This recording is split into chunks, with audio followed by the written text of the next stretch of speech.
Hey guys, welcome back to another video here on the channel. Today behind me I have the 2023 Honda Civic Hatch. This is the sport trim level, which I believe is the lowest trim level that Honda makes in the hatchback in specific for this next generation. And I just want to take a look at this and compare it to my personal vehicle that I currently drive, which is a Hyundai Elantra GT, which unfortunately has been discontinued in North America for a few years now. So let's go ahead and see what the Honda Civic has to offer here in the sport trim and see how it stacks up in my personal opinion versus the hatchback that I currently drive. So unfortunately, I apologize, the Hyundai Tucson is currently getting away from me getting the perfect angle, but anyways, this vehicle is finished in the platinum white exterior, and this one has the black cloth interior.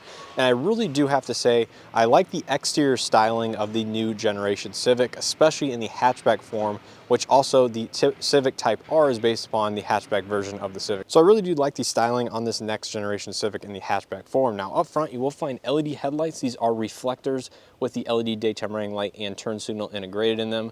You have the matte black grille, which kind of swoops in, and the body color accents on either side. The chrome Honda emblem, and it looks like you can get LED fog lights or fog lights of some sort on the upper trim levels, but this particular one does not have them included.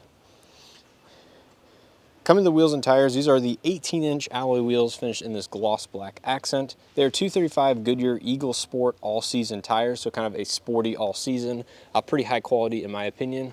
Gloss black mirror caps, they are going to be heated. It does not have blind spot detection, it does not look like. Body color door handles with proximity entry on both of the front two.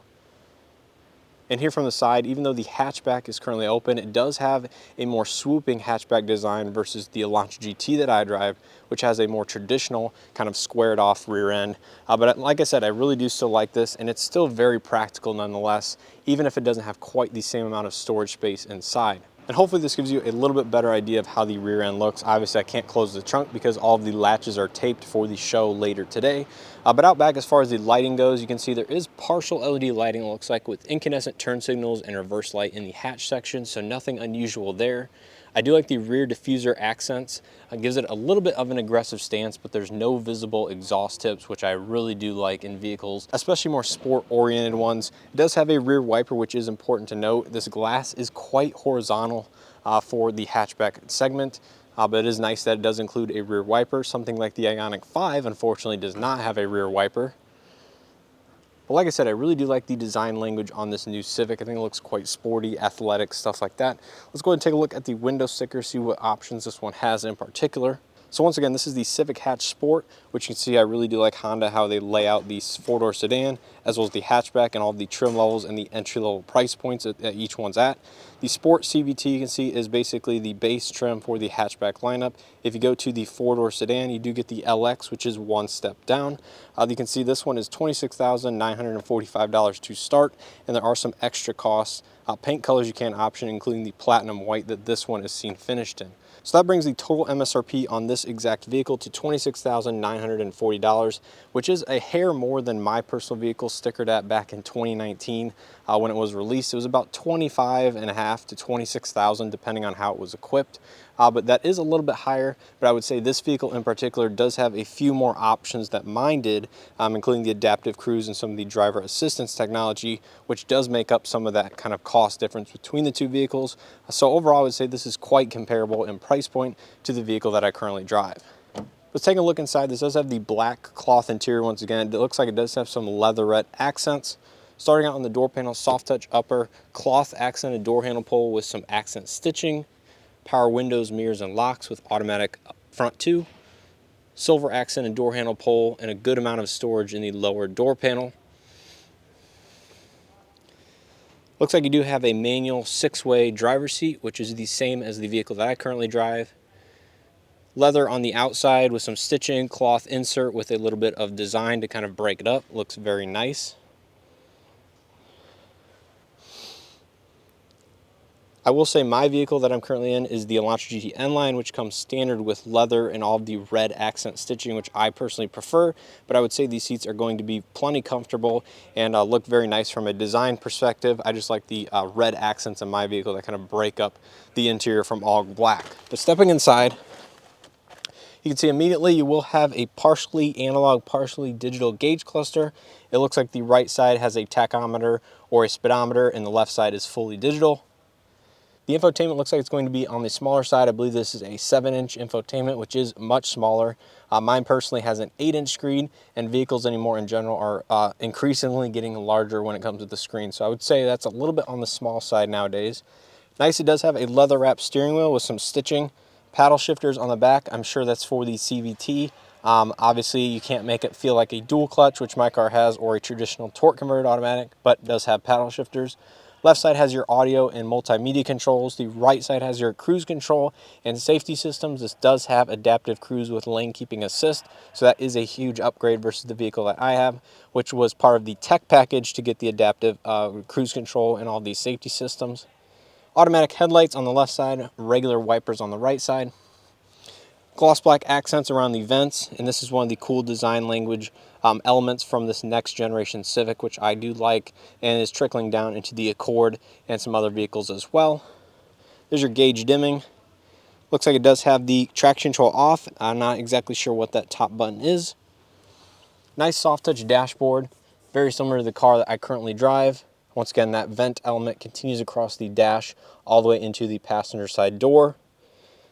Below that, you do have your climate controls. I'm not exactly sure if this is automatic. It does not appear to be, but they are illuminated, so that's a nice premium touch. No wireless charging pad. Does have a USB-A input, 12-volt outlet. I like the center console design here. It's almost like a faux carbon fiber. It is very lightly textured. There is your shift knob. This is a CVT type transmission. Drive mode select, automatic stop start on off. Electronic parking brake with your brake hold and 2 large cup holders. The cloth armrest is here, similar to that of the door panel design. It does lift up and has some additional storage inside. Good amount in size. I would say it's slightly larger than the vehicle that I currently drive, which is a plus. Black headliner. No illuminated vanity mirrors. That is a little bit disappointing. Looks like you have a traditional incandescent lighting up top. Manual dimming rear view mirror, no sunglasses storage or sunroof in this particular vehicle. And there's the center dome light as well. So let's go ahead and take a look at the rear seat. So take a look at the back seat. Looks like some of the materials will follow through. So you do have hard touch upper door panel, but a nice soft touch cloth armrest like the front. And the rest of the door panel is pretty much hard touch plastic. A little bit of storage down below. Seat material is going to be the same as the front, without the accent pattern in the center. Let's go ahead and step inside. There's a look at the dashboard. Here in the back, it looks like there's no real amenities, no AC vents, no charging of any type. My car does have rear AC vents, which is a plus. No mat pockets on either of the front seats. No center armrest even, which is a little bit disappointing. I get this is the entry-level trim in the hatchback lineup, but it would be very nice to see that. In terms of legroom, this seat is fairly far back. I believe it's much farther back than my driving position would be. But even then, I still have about 1 inch of legroom and plenty of footroom to move my feet around. And in terms of headspace, that is the downside of this hatchback and kind of the exterior design. It does slope off quite aggressively, and I would say my hair is slightly brushing the roof, although I do need a haircut, which is a little bit of a detractor there. But I'd say if my hair was cut like a normal length or how I would keep it normally, it might not be brushing the headliner, but either way I have about 1 inch of headroom. And the seats themselves are quite comfortable, I will say. So the cloth definitely adds to that aspect. But overall, I would say the rear seat legroom is comparable. The headroom is definitely much less than the traditional hatchback shape of my personal vehicle that I drive, but not a bad place to be out the back. Let's go ahead and take a look at the cargo carrying capacity behind the second row seats and see what it offers there. So as far as the cargo space in the Civic Hatchback, it looks like they do have a few interesting design elements. First of all, I would say this is a little bit deeper than the car I personally drive. It does not have the dual level floor like my car has as well. There is a temporary spare tire underneath the floor, and I'm sure there is a little bit of additional storage space if you wanted to keep items under there. There is a light on the right side. On the left, there is a retractable cargo cover, which I have not seen in any other vehicle. So you can see it does cover up the space and the glass when the trunk is fully closed. And there is another portion up here which you can remove if you would like. So these two elements combined will seal the contents of your cargo inside, so no people can kind of look in the glass and see what's in here. I feel like that might be something that could break over time. I'm not exactly sure, but I would be a little bit cautious as far as that goes. But the rear seats do fold down 60-40 split like most other vehicles these days. So it is a good amount of storage space. I would just say from the design on the side, it does limit kind of the items that you might be able to put inside in terms of the height of the objects. But overall, it's still a very practical vehicle and much better than that of a normal traditional four-door sedan. Now finishing up here on the passenger front seat, of course, all the door materials are going to be the same as the driver's side. Looks like you have a four-way manual seat, which is not uncommon. Glove box is damped. It is on the smaller side of things, but again, this is a smaller vehicle. No light inside, does not look like, but overall, very nice interior considering this is the entry or base level model in the hatchback lineup. Let's go ahead and take a look under the hood, see what powers the Civic, and then we'll go ahead and wrap up this video.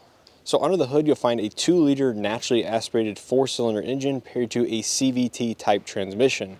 This engine puts out 158 horsepower and 138 pound-feet of torque only through the front wheels, as the Civic is not offered with all-wheel drive. So in comparison to the vehicle that I personally drive, this is very comparable, but a little bit lower on power than that of the base engine of the former Elantra GT, as that was also a 2-liter, although that was gasoline direct injected. Now in comparison to the N-Line and the sport trims of the Elantra GT, this is down significantly on power, as the vehicle that I drive as well as the sport version compete with more of the Civic Si, which is only offered in the sedan body style for this next generation Civic. So overall, a very adequate powertrain, but I would say it's a little bit low on power compared to some of the competitors. So overall, sitting inside the vehicle, I would say this is a very nice entry-level trim, like I said, for the Civic Hatchback. Now, this does sticker just under $27,000, including destination, which is very comparable for the compact sedan space anymore. However, if you're looking at four-door sedans, I would say the entry-level price point for a vehicle with similar options and features is a little bit lower from some of the other competition out there, such as the Hyundai Elantra and the Kia Forte and other vehicles like that. Now, of course, this is a hatchback body style, which is a dying space anymore. You don't see many hatchbacks, especially in the compact segment, being offered on the market. You do still have the Golf GTI and the Golf R, and you do have, I believe, a couple others as well that I can't think of off the top of my head. I know Mazda does have a hatchback still as well, but overall, like I said, my vehicle that I personally drive was discontinued, and the hatchback space in general is definitely dying. So it's nice to see that Honda is still offering this body style for anybody that wants it. And of course, the Civic Type R, which is the top most performance model of the Civic lineup, the halo vehicle, if you will, only comes in the hatchback body style. And of course, that is paired to a 6-speed manual with a bunch of other performance options and features, much different from this vehicle, although the body structure itself is fairly similar. So with that being said, I think this is a very nice vehicle for the price point that it sits at, although I would like to see some more options and features, but you can get a higher trim level, so that's not really a big deal. But overall, I would say it is a fair value for the money if you're looking at kind of a normal commuter car with the hatchback body style. But let me know your thoughts down in the comment section below. If you guys enjoyed this video or found it helpful, hit that like button as always. Subscribe if you guys are not already subscribed, and check out some of the other content I have here from the QC Auto Show, which is my local auto show, or other videos I have done on the channel just in general. But let me know your thoughts in general on the Honda Civic and the hatchback in specific. Hopefully you guys enjoyed this video, and hope to see you guys in the next one.